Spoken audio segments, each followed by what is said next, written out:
Hello, everyone, and welcome to a special edition of the Can You Hear Me podcast. I'm Rob Johnson, president of Rob Johnson Communications. And I'm Eileen Rochford, CEO of the Harbinger Group, a marketing and strategy firm. This is a special episode because it is the first episode as we begin season 5. It is so hard to believe that we've been at this for 4 years together, Rob. It really is, Seriously. and it's been an absolute joy, every bit of it, working with you and coming up with these ideas and having interesting guests on and talking about topics that are related to communication, our fields of interest. But Yeah. I've really, it's been interesting to see how it's grown. I think how we've grown as collaborators and content creators, but it's been really enjoyable. Thank you. I agree. It's a highlight of my weeks very often. It's just fun to be able to dig into things that we don't need to dig into for our jobs per se, but they're obviously topics that are related to what we do.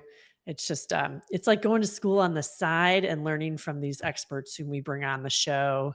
We're expanding our own knowledge and sharing that knowledge with our listeners. So it is a very enjoyable thing that we do together. I actually went and added up the amount of time that we now have in the books. And if you can believe this, it's the equivalent of 50 hours of showtime.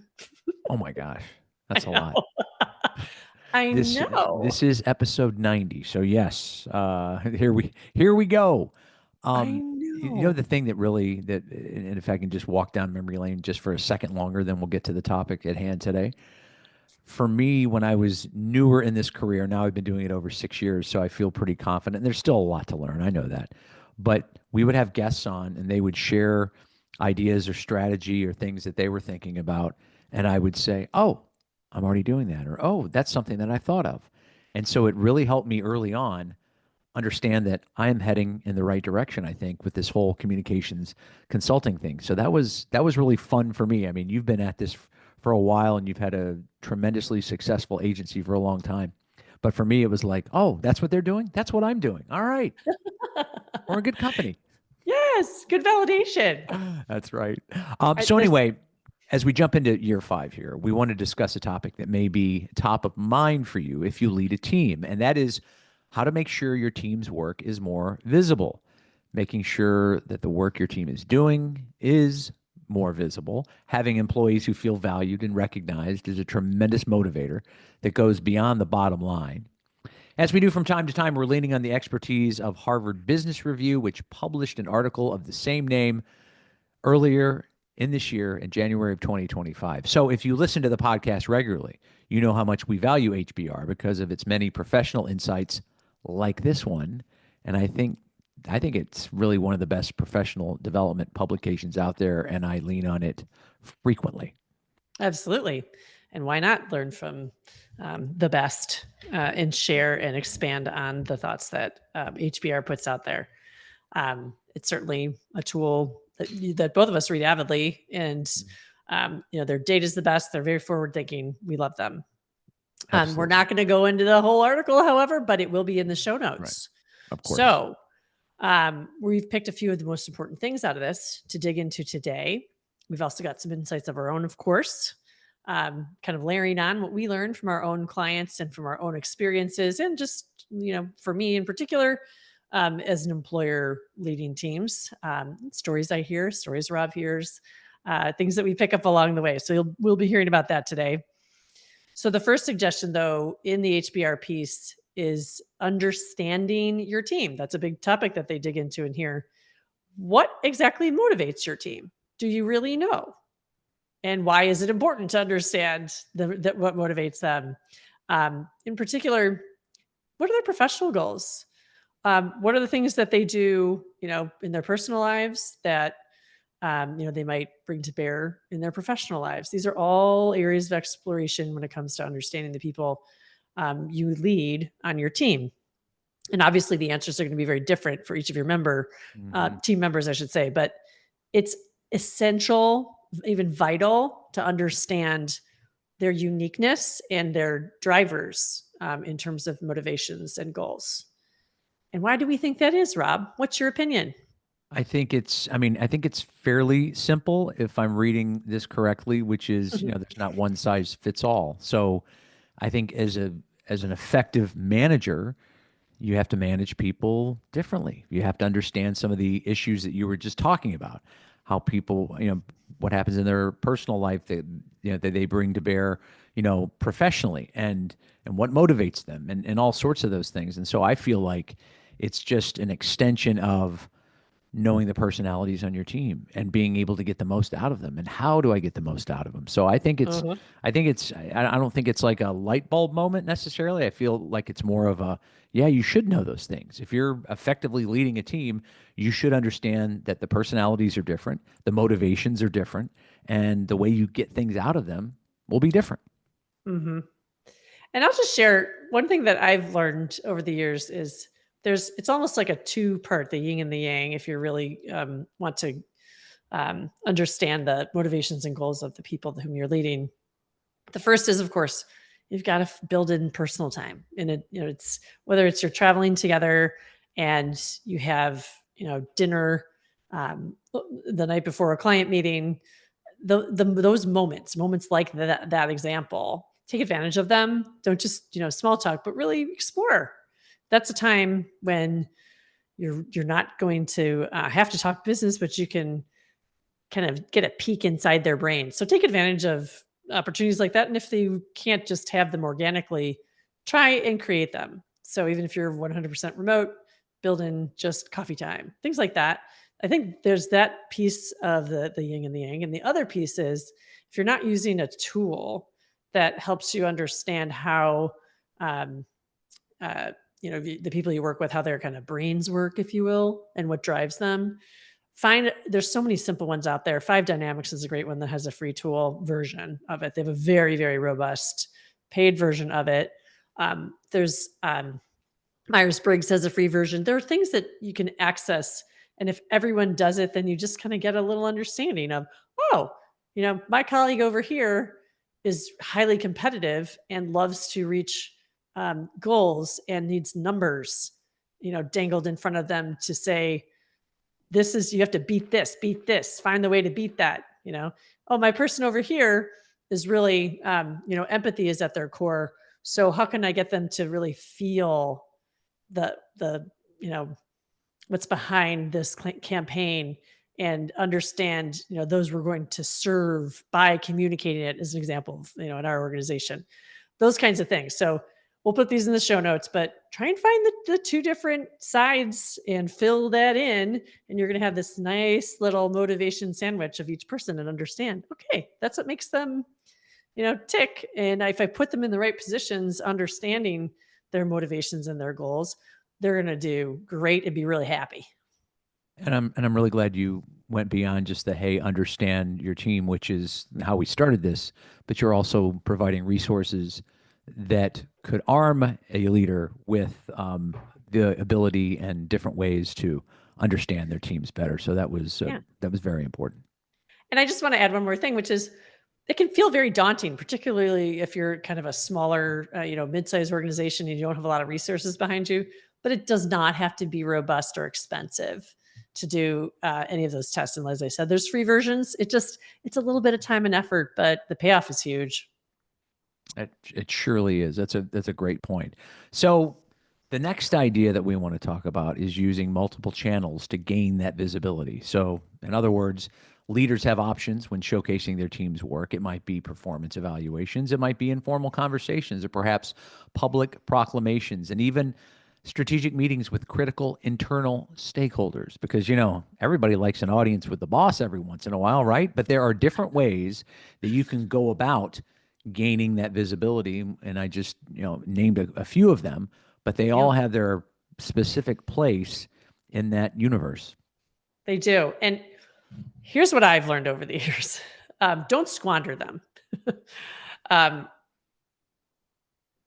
Nobody likes people who take credit, for work that they didn't do, or who gives credit where perhaps it's not due, maybe even unduly so. And you have to understand, even if you're trying to kind of prop someone up, someone who maybe is younger, less experienced, needs a confidence boost. Your intentions may be good in amplifying, that kind of younger person's role, or increasing it maybe a little more than you should have, when you're presenting the strategic, or let's just even say if it's a creative campaign and you're presenting it to the client or an agency head. Don't overinflate people's contributions at the expense of giving credit where it should be given. That actually has kind of become a thing recently, and I've heard about it frequently enough that I think it was that I thought about, I got to mention that on the show. People may be thinking, oh, I'm going to be doing this person a favor. But if you're not equally acknowledging all of the people, senior, mid-level, wherever they are, who contributed to that success, you may be like inflating one person a lot, but you're deflating those other people. So if you're going to give credit in a public environment, you have to be really conscious of how you're highlighting people's contributions, and are you giving enough emphasis to those who really pulled all the weight? Super, super important. And I think is probably the thing that I've been hearing about lately that is kind of pissing people off. And I understand the propping someone up, but I don't understand why you would do it to the exclusion of the other people on the team who are doing perhaps equal work or maybe even better work. Because you're right, you're going to have people that kind of look sideways and go, well, that's not right, and that's not fair to the other workers. So yes, you want to build somebody up. That's very noble, and it's important, and it may be important to you as a leader, but don't sacrifice the credit and the kudos to the people who are also making those meaningful contributions. Yeah. Some may think of that as subtle, but it's really not.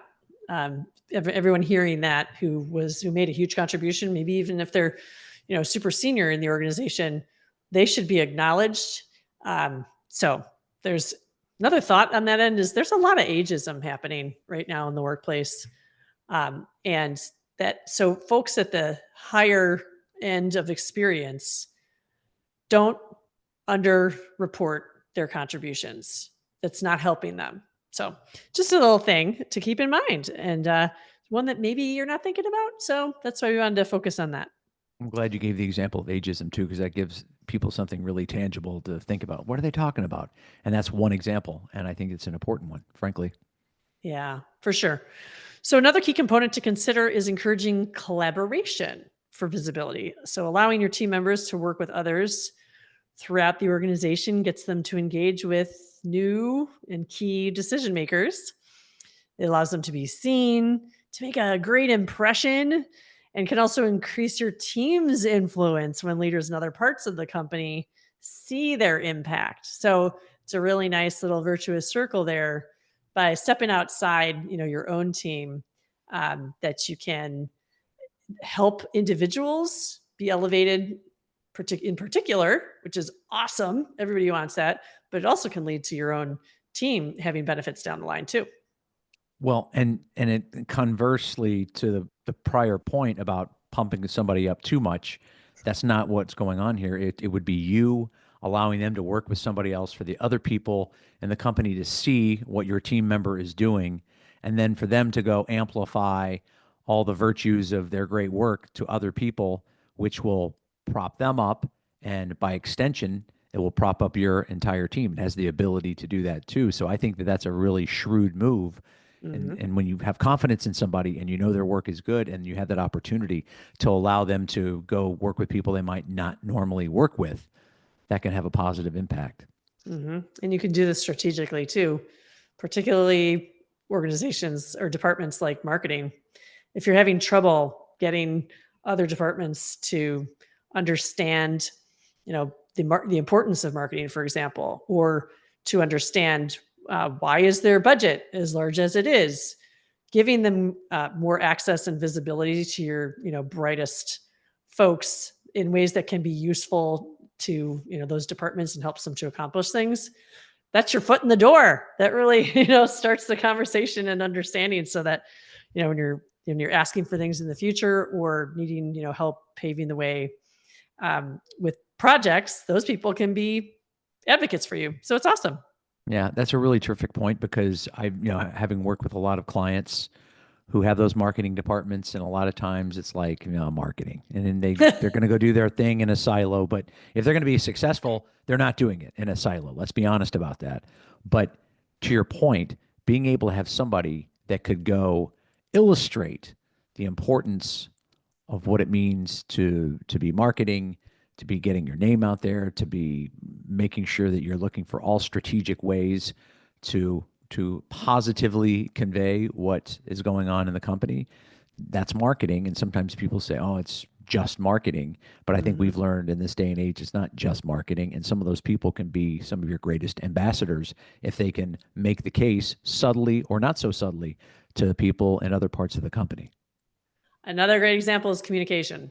So your communication department um, often, is kind of locked up working for maybe the CEO or the C-suite or executive leadership team. Um, but if you can get them their that greater understanding to exist in other departments, that validation helps your communication function have access to what are those other folks doing, and your writing becomes better. You're better able to give counsel, lots of things. So there's another example for sure. I think those are really powerful examples too. So good job on that. So again, Eileen said earlier that we're not going to get to every detail in this article, but we're providing the show notes as she mentioned. So if you want to read the whole thing, you can. But the final thing that I think we want to talk about today, relative to this whole idea of making sure that the work is being shared and is being visible, is the importance of ensuring that the credit is distributed in ways the team will appreciate. And this gets back to different personalities, kind of where we jumped on. We're essentially jumping off here. Some people love being front and center and basking in the accolades. Others prefer remaining behind the scenes and receiving the credit in more nuanced ways. And that's simply, again, understanding the personalities on your team. So, Yeah. right. Some people love to be like, yeah, I did that. And let me Mhm. take 6 bows. And you're like, okay, whatever floats your boat, we'll do it. And then there are other people that are like, I'm so happy and I'm so proud of the work we did. And I'm glad that it's visible, but I don't need to sit there and take all of these bows. Mhm. And the one thing I would add to that is those every single one of those people, whether they're the, "Hey, I love it. Shower with me with all the good praise," folks, or the people who are just like, "I just wanna, get the work done. That's, satisfaction enough for me." Every one of the people you manage deserves for you to take the time, make the effort to document this, and put it, in their file, if you will, for reference when it comes around to whatever you do in your organization. If there is a formal, performance review period, if it's just linked to comp, whatever you do them the favor of giving creating a record of all the wonderful things that they have done and major contributions.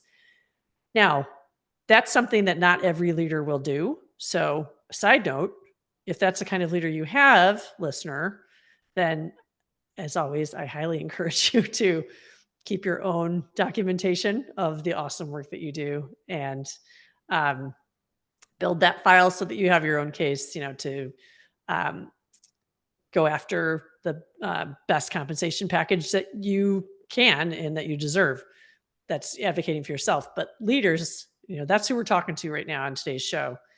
It's not enough just to stand in front of the leadership team with the campaign or the strategy or the plan that you've created with these team members, and say so and so was instrumental in this component, and we couldn't have done it without so and so, and here's what they did. That's not enough. You need to go to the next step and put it down so that it's included in the picture when decisions are being made about their promotions and compensation. That is my opinion. I think it's important for us all to think about that. It always feels good to say, you're amazing, but to actually document it for people, that's where things start to, take shape and really matter. That's my opinion. I was going to say it doesn't cost anything to make that effort. And then I realized, oh, if we're talking about comp, it may cost you something to talk Right. about the But they deserve positives that are going it. on. They deserve it. But you even just referenced it a second ago. If you're not one of those leaders, or you're working for one of those people that doesn't want to do that, then you need to be documenting it on your own, because for as good a work as you might be doing, there are certain places out there that you feel like, hey, we all had success, we all deserve to be rewarded.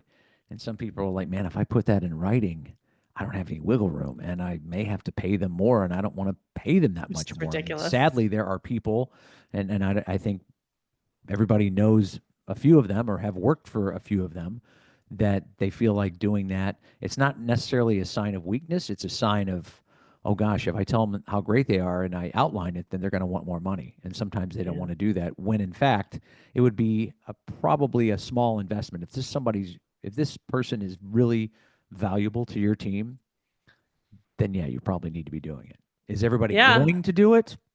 Absolutely not. Mm. Well, I think we can end this portion of our discussion with this thought. The greatest reflection on you as a leader is how well your people are doing and how well you are doing communicating their successes. That is the gosh darn truth, if you will. No, So, it's true, and it is completely reflective of the kind of leadership that you have. And don't think for a second that it isn't, because when everybody's thriving, when the work is good, and then everybody knows about the work, mhm. that's going to be a win-win for not only you but your team as well, and that Yeah. should be the And goal. when times get tough and decisions may have to be made about cuts and other things, if you have consistently amplified, elevated your people's contributions, it's going to be a lot easier for you to fight to keep them. Yep. So that's just our thoughts for the day, and it boils down to communication. So because as we've said repeatedly, and I'm going to be reaching here for our famous guest who said communication is everything. Mm-hmm. So whoever you are, forgive me for my lapse in memory at the moment, but you're amazing. I like, it's the best guest we ever had. But So it's true, and it's important. that is a lot of wisdom right there, packed into one little piece, with a bunch of expansion from Rob Johnson and myself, which we hope you will find valuable. We hope Um, so. yes. So if you want to learn more about this subject, as we said, we will link to the article in show notes, and hopefully you still have a couple of free articles from HBR Yeah. left this month. They're excellent, as they always are. So that's going to do it for another edition of Can You Hear Me? I'm Rob Johnson. If you want to comment on the podcast or suggest a topic, please contact us at the Can You Hear Me podcast page on LinkedIn. Yes, and I'm Eileen Rochford. If you like what you heard today or on past episodes, we would love it if you would consider giving Can You Hear Me a positive review wherever you get your podcasts, like Apple and Spotify, because your reviews help other listeners to find our show. Thanks for listening, and we hope you learned something today.